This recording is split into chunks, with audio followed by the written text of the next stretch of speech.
Then God led the people to the edge of the promised land again. Og dahil nagsulti na po ng Diyos nga adto na mo dito sa border sa promised land. Paduol na mo dito.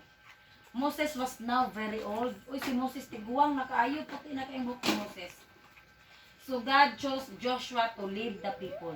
Tadya nga si Moses sundowner na. Tiwasino na. Kung sa gihimo sa Dios, iyang gipuli si Josue. Si Joshua nga mo'y mugiya sa katawhan. God also promised Moses that one day, He would send to the people another prophet like Moses. Nabalaka man si Moses sa katawan sa Israel. Ay mamatay naman siya, tigulang naman siya. Busa ang Diyos, nagsaad ka niya, ayaw kabalaka Moses.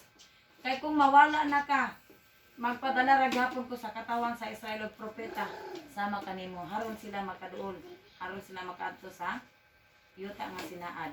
Then God told Moses to go to the top of the mountain so he could see the promised land. Muna nga gisultihan sa Dios si Moses, saka nga to sa bungtod. Og lilia tan-awa dito ang sinaad nga yuta nga mao ang Kanaan. Moses saw the promised land, but God did not permit him to enter it. Nakit-an ni Moses ang sinaad nga yuta, apan wala gayud may tugot ang Ginoo nga siya makasulod dito. Then Moses died.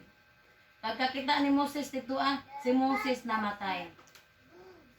The Israelites mourned for 30 days.